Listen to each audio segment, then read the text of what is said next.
देखो यहाँ पे मृत जीवी पोषण सिंपैथिक न्यूट्रिशन किसे कहते हैं, ठीक ना। तो देखो ये वह जीव है जो मृत मतलब मरा हुआ जीव, मृत मतलब मरा हुआ जीव और पौधे के शरीर से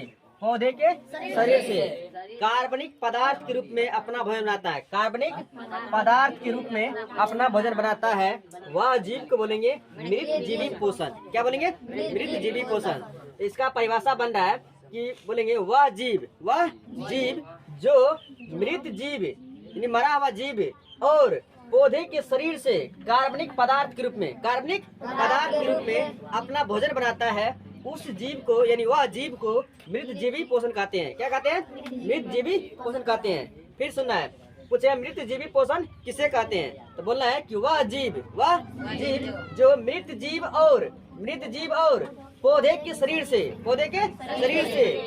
कार्बनिक पदार्थ के रूप में अपना भोजन तैयार करता है, अपना भोजन बनाता है, वह जीव मृत जीवी पोषण कहलाता है। वह जीव मृत जीवी पोषण कहलाता है। फिर सुनना है, पूछेगा कि मृत जीवी पोषण किसे कहते हैं, तो बोला है वह जीव जो मृत जीव यानी मरा हुआ जीव और पौधे के शरीर से कार्बनिक पदार्थ के रूप में अपना भोजन बनाता है, वह जीव को कहते हैं मृत जीव। क्या कहते हैं? मृत जीव। देखा होगा कि ये पानी के मौसम में गोबर छत्ता देखा है ना, ये भोजन वही है, इसी का एग्जाम्पल है, वह जीव है, ठीक ना। गोबर छत्ता जिसको हम लोग कवक बोलते हैं, ठीक ना।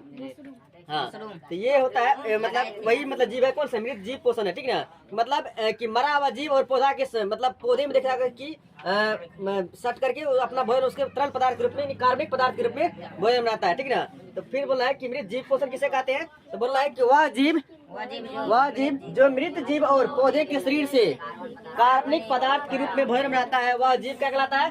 मृत जीव पोषण कहलाता है, ठीक ना। ऐसा में ठीक ना, वह जीव जो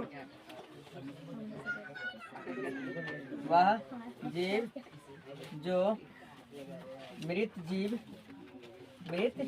जीव और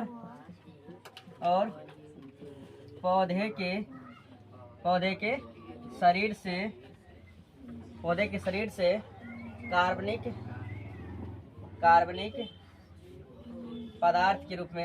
कार्बनिक पदार्थ के रूप में अपना भोजन बनाता है, उसे मृत जीव पोषण कहलाता है, मृत जीव पोषण कहा जाता है। जैसे लिखो, अपना भोजन के रूप में अपना भोजन बनाता है, उसे मृत जीव पोषण का। जैसे कोई दिक्कत नहीं, जैसे कवक, प्रोटोजोआ,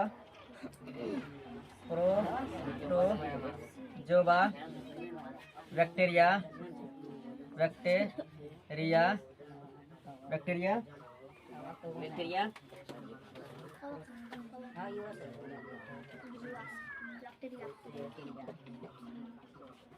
आदि, ये अपना जो है इसी माध्यम से भोजन बनाता है। कौन पूछेगा कि कवक मतलब कौन सी प्राणी है? मृत जीवी पोषण। कौन सा है? ठीक ना। परजीवी पोषण किसे कहते हैं, ठीक ना। तो परजीवी पोषण वह जीव है जो दूसरे जीव के संपर्क में अपना भोजन खुद नहीं बनाता है, दूसरे जीव के संपर्क में रहकर दूसरे जीव के संपर्क में अस्थायी और अस्थायी के रूप में रहकर अपना भोजन खुद तैयार करता है, वह जीव को परजीवी पोषण कहते हैं। जैसे हम लोग बाल में आता है, कौन सी? उसका नाम है जू। क्या नाम? जू अपने भाषा में ढील बोलता है, ठीक ना, लेकिन जू बोलता है उसको, ठीक ना। उसके बाद हो गया खटमल, मतलब समझ गया सर। रहता है खटमल। देखा है? कौन कौन देखा है इसमें खटमल? हम देखे कहाँ रहता है? खटिया पे। हाँ, सही बोल रहा है। तो ये है परजीवी। परजीवी तो वह जीव जो दूसरे जीव के संपर्क में अस्थायी और अस्थायी रूप में, दूसरे जीव के संपर्क अस्थायी और अस्थायी रूप में रहकर अपना भोजन खुद तैयार करता है, वह जीव क्या कहलाता है? परजीवी पोषण कहलाता है। बोलना है कि वह जीव जो दूसरे जीव के संपर्क में अस्थायी या अस्थायी रूप में रहकर अपना भोजन तैयार करता है, वह जीव क्या कहलाता है? परजीवी पोषण कहलाता है। क्या कहलाता है? परजीवी। तो बता, परजीवी पोषण किसको याद हो गया अभी? बताओ, नाना बताएगा आपकी बार। बताओ, वह जीव जो दूसरे जीव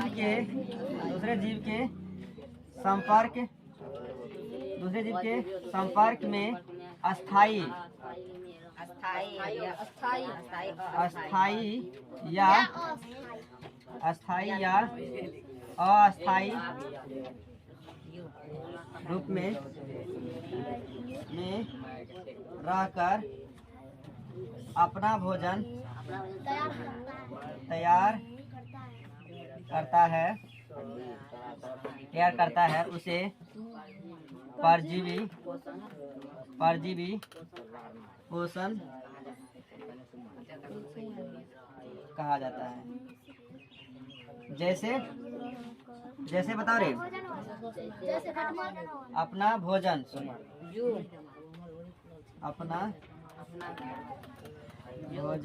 तैयार करता है,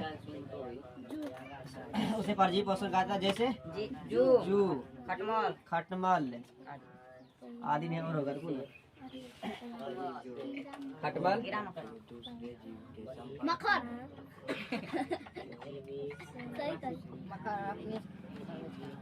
गोल क्रीम, अमरबेल का छत्ता, अमरबेल का पौधा देखा है? अमरबेल, ठीक ना? देखता है कि मतलब उसका जार और नहीं रहता, ठीक ना? दूसरे मतलब पैर पे रहता है, ठीक ना? लत्ती देखा है ना? अमर लत्ती होता है, ठीक ना? हाँ हाँ, वही होता है, पूरा मतलब रहता है उजला।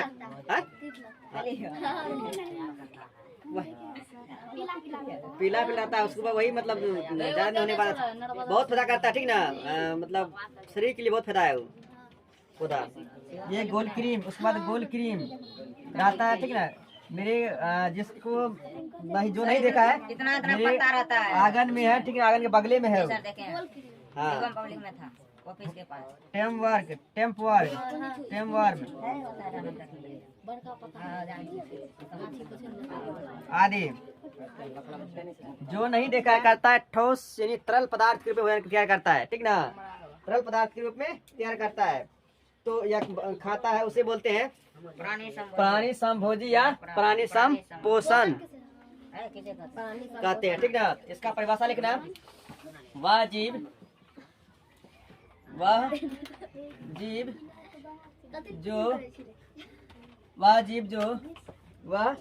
जो अपना भोजन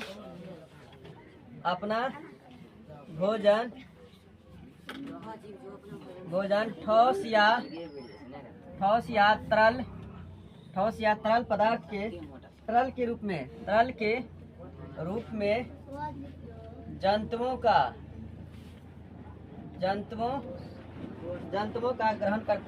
को ग्रहण करता है, उसे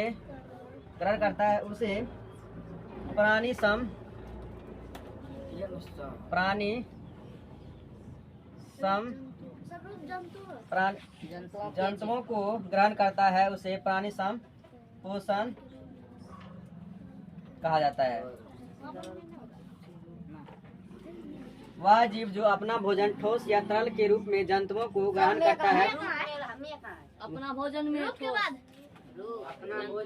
वह जीव जो अपना भोजन ठोस या तरल के रूप में जंतुओं को ग्रहण करता है, उसे प्राणी संपोषण कहा जाता है। जैसे मनुष्य, जानवर मेढक, मेढक, मेढक, गाय, बकरी आदि। तो पूछेगा कि मनुष्य जो है, मनुष्य कौन सी परपोषण है? मनुष्य कौन सा परपोषण है? प्राणी संपोषण या प्राणी संभोजी परपोषण, ठीक ना। तो ये मेरा परपोषण जो है टॉपिक था, ये खत्म हो गया है, ठीक ना। किसे कहते हैं? प्रकाश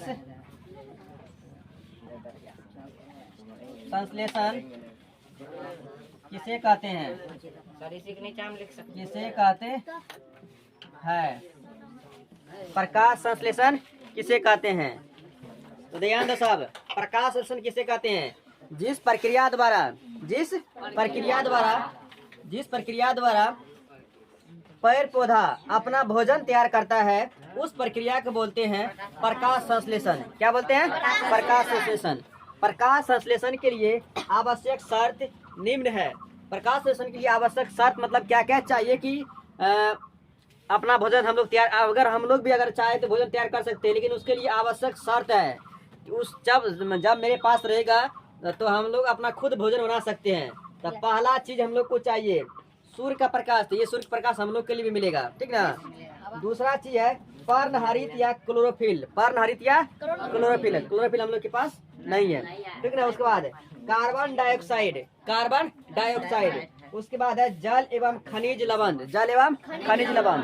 तो प्रकाश संश्लेषण किसे कहते हैं? तो प्रकाश संश्लेषण वह प्रक्रिया जिस प्रक्रिया से पेड़ पौधा अपना भोजन तैयार करता है, अपना भोजन तैयार करता है, वह प्रक्रिया प्रकाश संश्लेषण कहलाता है। क्या कहलाता है? प्रकाश संश्लेषण कहलाता है। तो बताओ किसको किसको इसमें प्रकाश संश्लेषण प्रक्रिया, ये परिभाषा याद हो गया?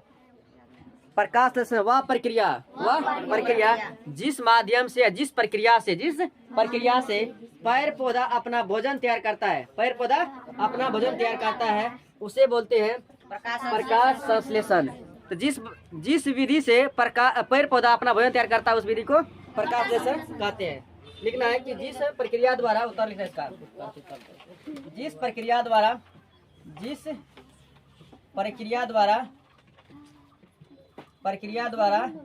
पेड़ पौधा अपना भोजन तैयार करता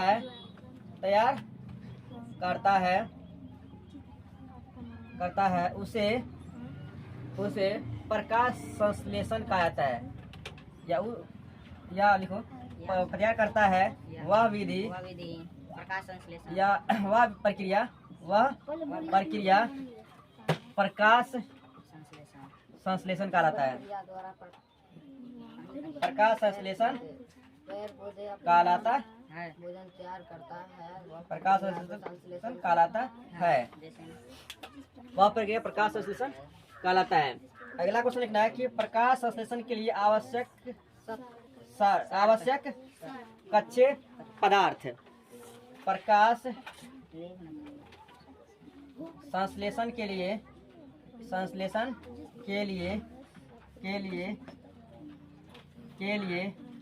आवश्यक कच्चे पदार्थ क्या है? ठीक ना, उत्तर लिखना। तो आवश्यक पदार्थ कौन कौन है? तो प्रकाश संश्लेषण के लिए आवश्यक पदार्थ, प्रकाश संश्लेषण के लिए आवश्यक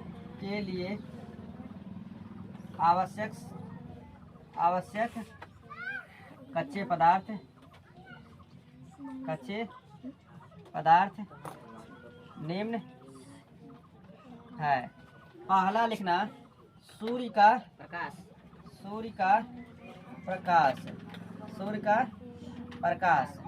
दूसरा लिखना कार्बन डाइऑक्साइड।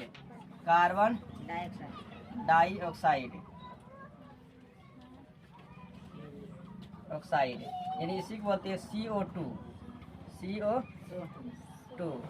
और तीसरा है क्लोरोफिल, पर्णहरित या क्लोरोफिल। पर्णहरित या क्लोरोफिल। पर्णहरित या इसी का नाम है क्लोरोफिल। और चौथा है जल एवं खनिज। जल एवं खनिज, ठीक ना।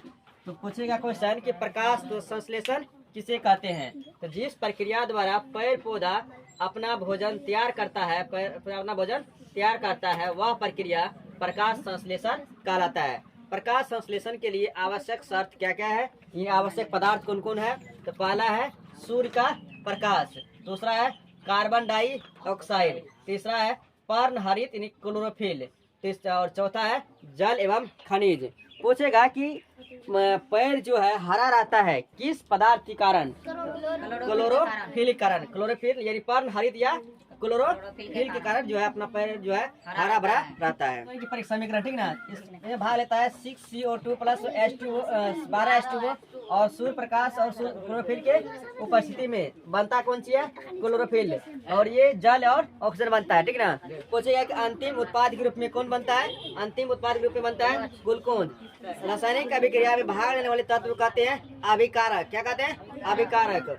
और अंतिम उत्पाद के रूप में बनता है क्लोरोफिल। पूछेगा कि वायुमंडल में ऑक्सीजन का संतुलन बनाकर कौन रखता है। ऑक्सीजन प्रकाश संश्लेषण के द्वारा। प्रकाश संश्लेषण के